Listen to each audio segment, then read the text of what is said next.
Entrevista do dia.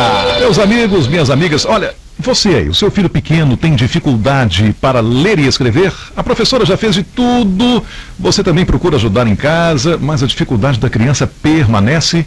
Olha, existe uma grande possibilidade do seu filho ser portador da síndrome de Irlen ou da dislexia.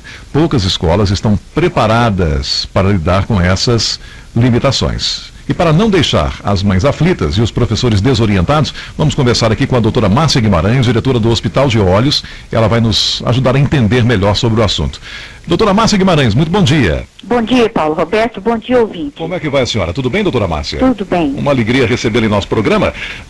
Aliás, mais uma vez, né, doutora Márcia? Já recebemos a senhora aqui já, sim, eu já tive esse numa prazer. oportunidade, bem como o doutor Guimarães também, né? Isso. E eu gostaria de saber, o que é essa síndrome de Irlen, doutora Márcia? A síndrome de Irlen, ela é chamada de síndrome porque ela tem vários sintomas que podem se manifestar e como parte dela. Então vamos passar quais são esses sintomas para que a nossa ouvinte, né, a nossa amiga que está nesse momento nos acompanhando, possa identificá-los no seu filho. Com certeza. Quais são? Então, o primeiro deles é uma fotossensibilidade. Ou seja, essas crianças têm dificuldade com a luz. Seja ela, a adaptação à luz, para eles, é mais difícil que para as demais pessoas. Para enxergar, nós temos de nos ajustar o tempo todo às variações. A gente entra num lugar mais claro, num lugar mais escuro. À noite, nós acendemos as luzes fluorescentes da casa, do escritório, da própria sala de aula. E os nossos olhos têm que se ajustar, seja qualquer tipo de intensidade de luz. Aquele que tem a síndrome de Irlen não consegue fazer esse ajuste assim tão rapidamente. Tão rapidamente e gerando neles um desconforto, Paulo. Certo. Então, a gente vê que eles também coçam muito os olhos, eles lacrimejam, e eles têm dificuldade de manter a atenção visual por muito tempo. Né? O que é atenção visual? É ficar lendo por muito tempo, é ficar prestando atenção em alguma coisa que exige um nível de concentração, de atenção dos olhos, por muitos e muitos minutos. Doutora, então, e isso na vida escolar de uma criança é algo, né, assim, muito difícil, porque uma criança que precisa ler, precisa estudar, precisa fazer um dever de casa, tem que estar dentro de sala de aula, acompanhando. Se ela tem essa dificuldade de atenção visual, isso aí é crucial, não? É crucial, porque os adultos também têm. A síndrome de Irlen não é uma característica da criança na escola. Olha. Só que o adulto, ele ele levanta, ele toma um cafezinho, amanhã eu continuo a estudar, eu vou ver esse livro aqui, depois eu leio mais um capítulo desse livro que eu estou lendo, dessa revista, e ele vai, digamos assim, disfarçando a dificuldade. A criança, como você falou, não tem jeito, ela senta ali, ela tem 1 hora de português, 1 hora de história, 1 hora de geografia, e tem todo para casa para ficar em casa. E aí é que ela sofre. Gera uma dificuldade de aprendizado nela, então. Isso. E isso é pior da época na época que ela está, por exemplo, com provas, que ela tem então de ficar com um volume de atenção visual por mais tempo, aí essa criança ela queixa muito de dor de cabeça, de cansaço, ela fala que minha cabeça está doendo, meu olho está doendo, ela quer parar toda hora para descansar. É a estratégia que ela tem de poder ter uns intervalos maiores, né? Bom, então, fotossensibilidade, essa questão de coçar os olhos, dificuldade de atenção visual, dor de cabeça, dor nos olhos, cansaço. E mais uma, Paulo Roberto, que é o seguinte, essas crianças, elas queixam que elas estão vendo embaçado, ou elas estão vendo, parece que está ficando fora de foco, às vezes elas têm a sensação que as letras estão tremendo. E, aliás, elas nem contam isso, porque como isso acontece toda vez que elas vão ler, vão estudar por mais tempo, elas acham que é assim para todo mundo. Então, ela não conta isso pra gente até que sejam perguntadas diretamente. Então, é importante que a professora, às vezes a professora, até mais do que os próprios pais, porque às vezes a gente tem um filho, daí a 2, 3 anos tem outro filho, então a gente esqueceu como é que é. Mas se comparar, por exemplo, colocar 2 filhos fazendo para casa, às vezes a gente nota que ele começa bem, daí a pouquinho ele está cansando, ele coloca a mãozinha na testa, como que para diminuir a luz no papel, e a gente fala, olha, esse daí não está igual o irmão ali. O que será que tem de diferente? Doutora Márcia, e quais são as formas de tratamento, então? Olha, as formas de tratamento, Ou a primeiro, forma, né? Não, tem várias formas de abordagem. A primeira delas é primeiro é se perguntar, será que essa criança não tem uma dificuldade visual? Então eu preciso, primeiro, excluir uma possível miopia, hipermetropia, astigmatismo, porque a síndrome de Irlen não tem relação com o fato de enxergar as letras bem. Por exemplo, letrinha pequenininha, letrinha grande, a criança não tem dificuldade de enxergar letra por letra. Ela tem dificuldade, na hora da leitura que o olho mexe, vai andando, né? A gente tem que correr os olhos pelo texto e o movimento dos olhos é o movimento mais rápido que o corpo humano executa. Então a gente não percebe, mas são 3 movimentos por segundo. Então imagina a rapidez e isso com aquele tanto de letrinha junta fazendo palavra.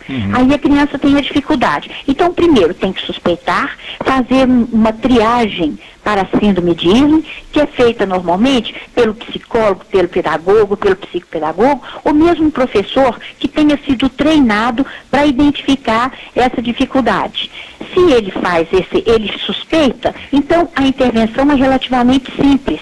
É preciso neutralizar a dificuldade de olhar para o caderno, para o texto, para o livro de história, para que ele possa aprender, né? Porque não é uma questão de aprender a ler, é ler para aprender. A síndrome de Irlen interfere no ler para aprender. E essa neutralidade, ou seja, neutralizar essa síndrome, né? A neutralização... Isso vai como? Vai com, por exemplo, com colírio, com injeção, com óculos, com lente? Como é que é? Boa pergunta, Paulo Roberto. Não é feito com nenhuma... é feito, na primeira etapa, nós colocamos uma folha que tem determinadas cores, porque a luz...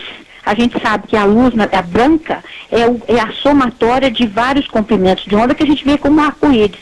Então nós podemos colocar uma folha transparente, colorida, em cima do texto e a criança, nesse momento, ela fala, olha, está confortável para eu ver, agora não estou vendo embaçado, agora aquele movimentação que eu tinha a sensação de acontecer, não acontece mais. E ela passa a ler.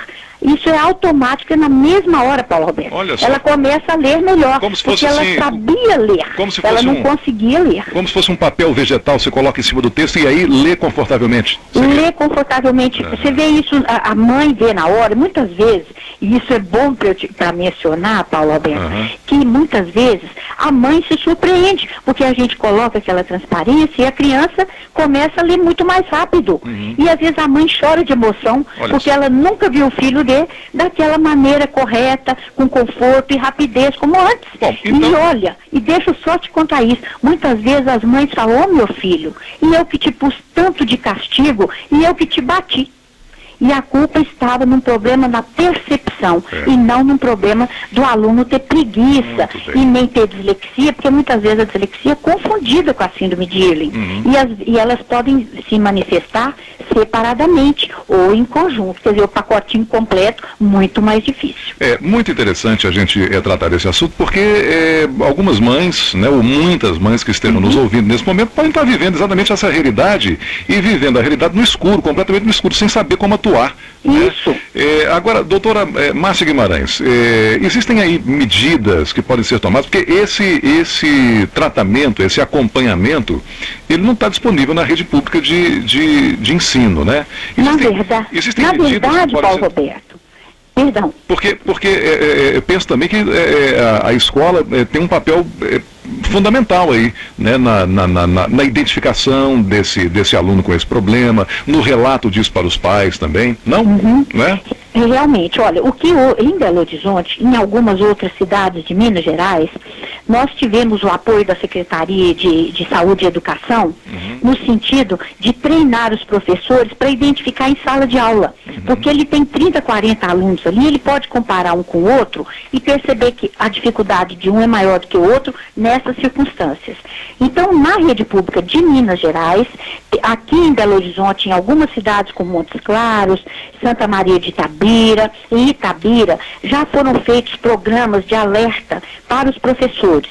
E eles são capazes de começar esse processo, inclusive em Belo Horizonte, nós já temos como encaminhar para cerca de 200 profissionais da própria rede pública, que são psicólogos, fonoaudiólogos, pedagogos, que vão fazer a triagem, identificar qual é a transparência e, pela Caixa Escolar, solicitar isso à Fundação Hospital de Olhos. Isso já tem até certo ponto na rede pública, sim, porque isso afeta cerca de 20% das crianças, de 15% a 20%, é muita gente. Muito bem. Né? Doutora Márcia, a senhora sabe que o nosso tempo aqui, ele é sempre, a gente está sempre correndo contra ele, né? Eu pediria à senhora que deixasse aí uma forma de contato com vocês, para alguma informação suplementar. Existe um site aí da Fundação, como é que é? Existe sim. Olha, o site da Fundação é www.dislexiadeleitura.com.br. Dislexia com X.